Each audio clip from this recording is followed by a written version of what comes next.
Olá pessoal, espero que esteja tudo bem com vocês neste momento tão inesperado da nossa vida coletiva.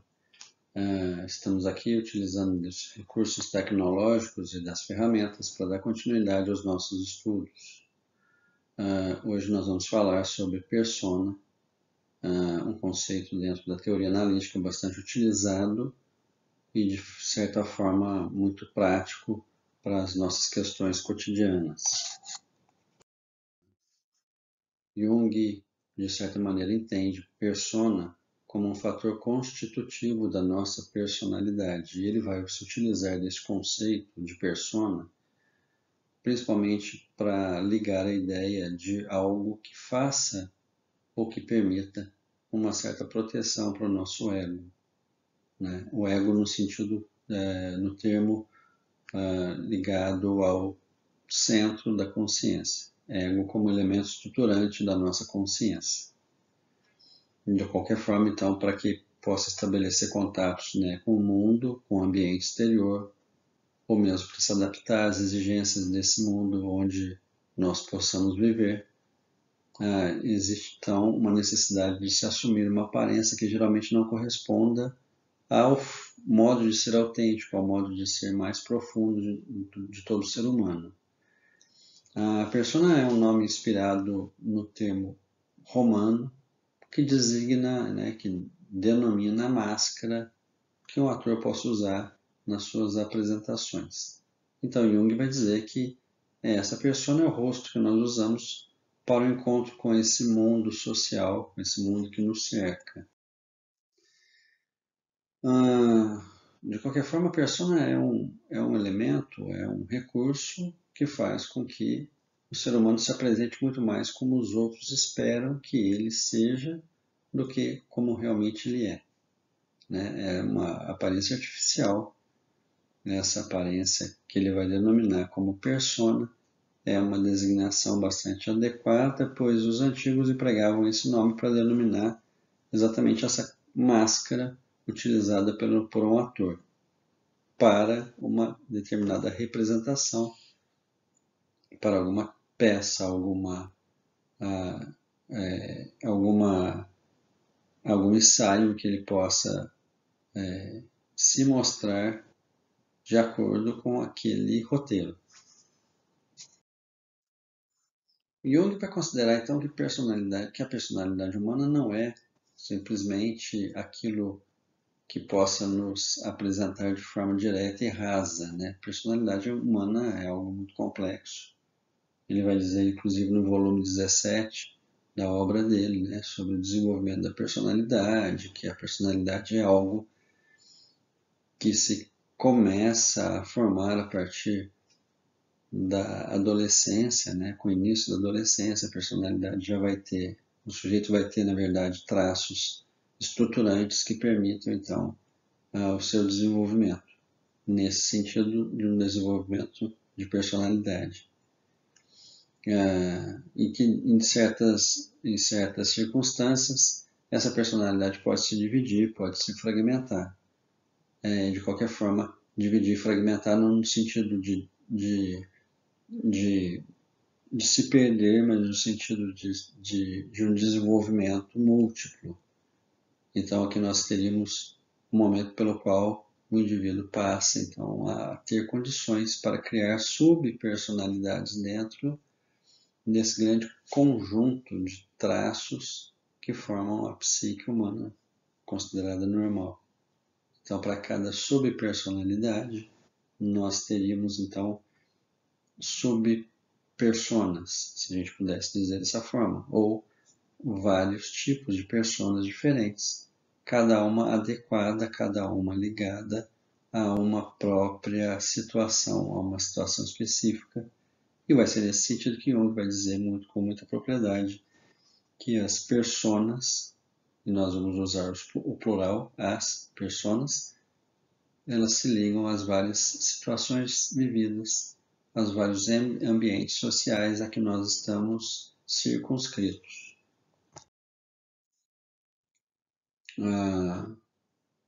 Para isso, então, basta que a gente observe com atenção um indivíduo em circunstâncias distintas para se perceber a mudança que sofre ao passar de um ambiente para o outro e como em cada caso se evidencia um caráter de perfil bem marcado, nitidamente distinto daquele perfil anterior, vivido em situações anteriores àquela em que ele está no momento imerso. Então nós podemos então considerar que as personas elas correspondem às muitas situações em que a pessoa vive. Para cada situação vivida, algumas personas são usadas e se apresentam de forma mais efetiva possível para aquele momento. É uma construção que nós realizamos não de modo pensado, não de modo elaborado, mas de modo intuitivo, muitas vezes inconsciente, na grande maioria de modo inconsciente, e em que nós atuamos, e atuar, a palavra atuar, o verbo atuar eu uso aqui muito mais no sentido de inserção ao ambiente do que qualquer outro sentido que possa ter dentro da psicologia. De qualquer forma, a persona é algo que nós utilizamos dentro de cada contexto específico, a fim de que haja uma adaptação social. E já me adiantando um pouquinho ao texto aqui, nós podemos então considerar que a persona é algo que vai nos ligar a um processo de adaptação. Esse seria então, um dos objetivos pelos quais a persona é usada pela pessoa. Jung vai então considerar duas principais fontes da persona, né? A primeira seria então corresponder às expectativas e demanda do meio, e a segunda fonte da persona ou das personas seria tudo aquilo que abarcasse, que incluísse as ambições sociais do indivíduo. São coisas relativamente distintas, quase iguais, mas têm as suas diferenças. Então, quando a gente fala de expectativas e demandas do meio, nós podemos pensar que para que a pessoa se comporte apropriadamente de acordo com os costumes sociais do grupo, em grande parte pelo fato do sujeito acreditar nas proposições de determinadas realidades, né? Principalmente pelo fato de corresponder àquilo que é, de certa forma, intuitivamente percebido pela pessoa como algo que necessita de uma correspondência, o sujeito vai então se utilizar dessa persona, de uma determinada persona que o ligue diretamente àquelas exigências ou demandas, né, ou expectativas de um meio. A segunda fonte eu já falei, seria então corresponder às ambições sociais do indivíduo. Então, enquanto na primeira fonte da persona a gente pode pensar que o sujeito corresponda às expectativas e demandas desse lugar, ou desse local, ou desse meio em que ele está inserido, ou seja, ele tenta suprir a demanda por um comportamento, por uma atitude, ou por um conjunto de atitudes e comportamentos correspondentes àquele meio em que ele está inserido, a segunda fonte vai caminhar muito mais no sentido pessoal, individual, né? Parte-se do sujeito em relação ao objeto ou em relação ao meio. Então, é a maneira pela qual o sujeito corresponde ou tenta corresponder a expectativas sociais. Isso é muito válido, por exemplo, para aquelas pessoas que tentam corresponder, que tentam alcançar melhores patamares, melhores posições dentro de uma empresa, dentro de um trabalho no qual exija dele um determinado ou tipo X de postura. Para que a sociedade esteja apta a influenciar as atitudes e o comportamento de uma pessoa, esta deve querer pertencer à sociedade. Esse é um principal motivador para o desenvolvimento de uma persona. O ego deve estar motivado a aceitar as características, os papéis da persona que a sociedade requer e oferece, pois, caso contrário, serão pura e simplesmente evitados. Então, aqui a gente pode descartar uma dúvida que porventura possa existir, que é o sujeito desenvolve personas a partir do momento ou simplesmente pela vontade de pertencimento ou de adaptação a determinado ambiente. Não é possível desenvolver uma persona num local em que ele não queira ou para um local no qual ele não queira pertencer, onde ele não queira permanecer. Tá? Então, por isso que nós lemos aí no texto que a persona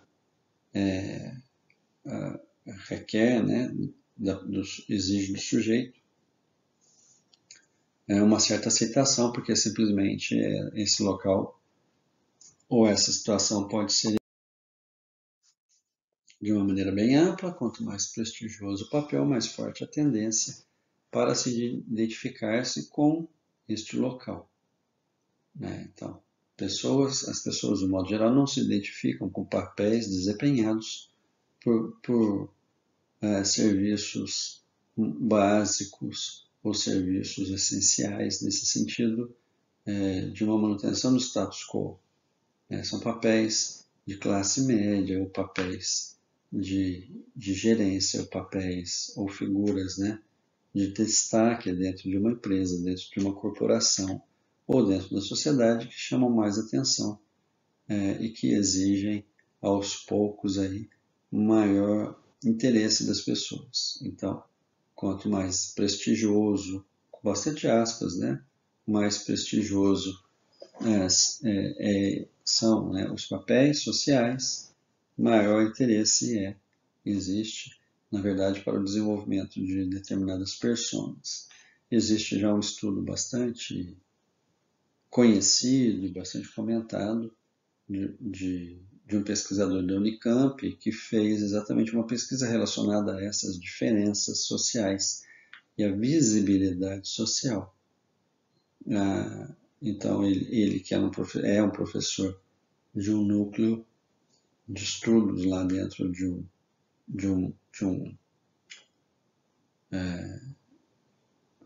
uma área importante dentro das pesquisas lá da Unicamp, ele reservou 30 dias da sua vida acadêmica para se dedicar a essa pesquisa. Ele se vestiu como um trabalhador dos serviços gerais, do pessoal da limpeza, e ele ficou 30 dias circulando dentro do seu departamento e não foi notado por nenhum dos seus colegas, né, porque ele se vestiu com a roupa do pessoal da limpeza, ele pôs pequenos disfarces, mas nada que impedisse o seu reconhecimento.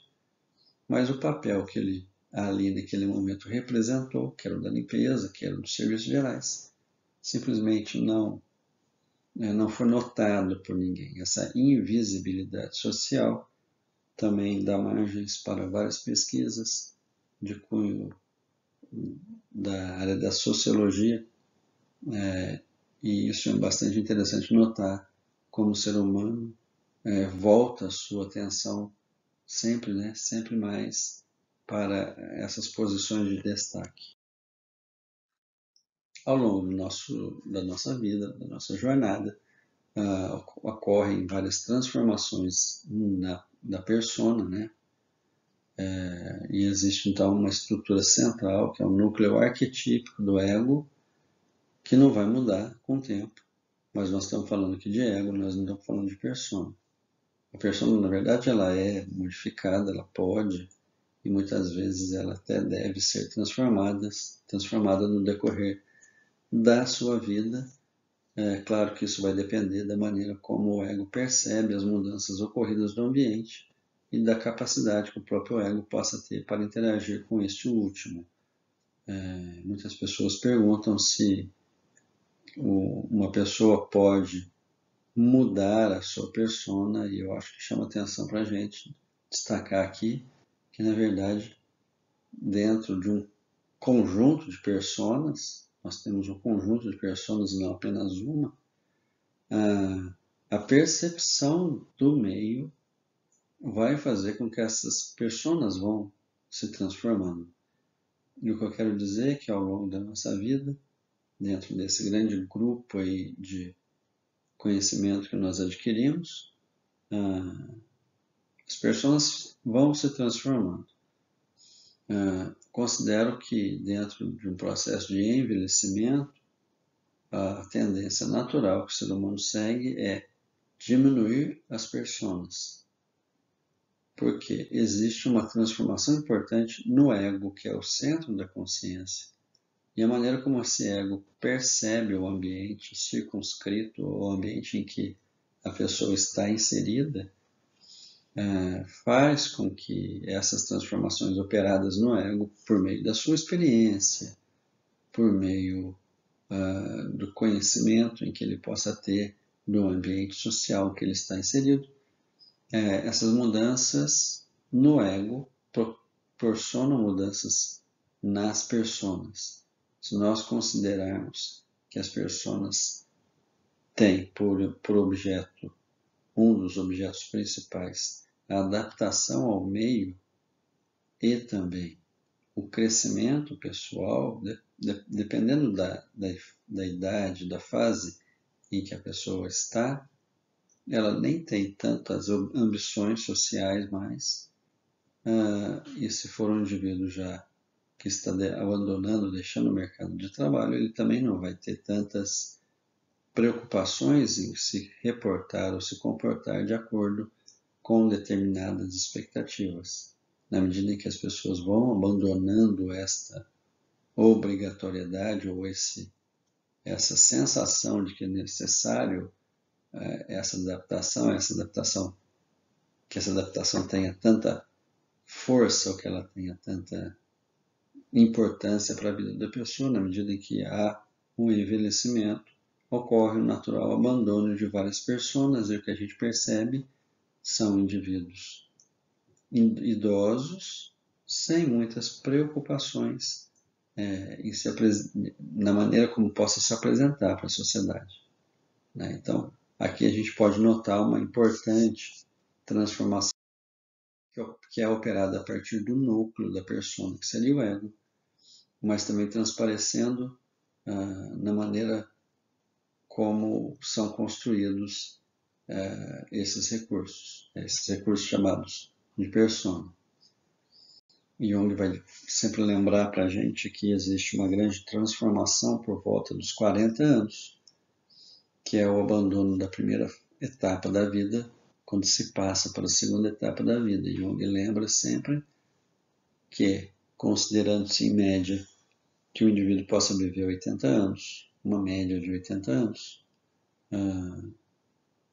então nós podemos dividir a vida em dois momentos. O primeiro ele chama de primeira metade da vida, é na primeira metade da vida em que ocorrerá grandes preocupações por adaptações sociais, por crescimento profissional, por satisfação das ambições sociais. É nesse primeiro momento da vida que o sujeito vai então buscar, vai se lançar para a vida ao encontro de todas essas realizações. E a partir da segunda metade da vida, isso vai perdendo importância. Ele diz que existe uma passagem da adolescência para a vida adulta, outra da vida adulta para a meia-idade, outra ainda da meia-idade para a velhice. Atualmente nós temos algumas modificações em relação à expectativa de vida, e hoje é considerado jovem o sujeito dos 18 aos 65 anos. Então, para efeito de nomenclatura, essas várias etapas pelas quais o ser humano passa, segundo o entendimento de Jung, vai perdendo, vai se transformando na verdade. Então, a gente não pode dizer mais adulto, meia-idade, velhice, a gente vai dizer de um adulto que vai se transformando por muitos anos, e quando passa da fase juventude para a fase da velhice, grandes mudanças já aconteceram, inclusive na maneira como as personas passam a atuar para a vida dessa mesma pessoa. Os vários papéis que uma pessoa assume ao longo da vida têm, é claro, uma base coletiva, de certa medida arquetípica. Existem vários papéis típicos, previsíveis a serem preenchidos em todos os grupos humanos. E é muito interessante a gente pensar nesses momentos de isolamento social, qual seria então a função da persona, né? Porque nós conseguimos aqui visualizar ou trazer para uma percepção muito clara como o isolamento social opera mediante o nosso ego. Nós que estamos aí alguns dias dentro desse confinamento, dessa quarentena, temos passado muito tempo, inclusive, sozinhos, ainda que tenhamos aqui a companhia de familiares que vivem, né, dentro de um mesmo ambiente familiar. Mas as transformações atuais, as exigências atuais têm trazido para a nossa sociedade a possibilidade de olhar um pouco mais de forma mais autêntica, um pouco mais de modo tranquilo, tudo aquilo que nós somos e tudo que nos constitui, até mesmo no sentido de perder um pouco a importância para esses papéis que nós estamos tão ligados no dia a dia que muitas vezes passam despercebidos. Então, nesse momento de transição e nesse momento de isolamento social, esse é um momento legal, interessante, para que a gente possa compreender o que significa de forma bem prática esse conceito de persona que foi traçado por Jung, e que nós vivemos isso de forma tão automática e muitas vezes de forma imperceptível. Vale a pena pensar quais são as nossas personas e que caminho nós temos tomado ao longo dos nossos dias, diante das várias situações em que lá na rua, lá nos ambientes sociais, lá na vida coletiva, na vida social, a gente adota sem perceber muito. Agora é um momento importante de reflexão para tentar entender um pouco como que isso funciona de ordem bem prática. Essas são as referências que nós usamos para montar esse texto, para montar essa aula. Todos eles são materiais de fácil acesso. Tendo dúvidas, perguntas, comentários ou sugestões, por favor envie para mim, que a gente vai ao longo desse tempo conversando e sanando as possíveis questões. Forte abraço, bons estudos, boa leitura, vamos em frente.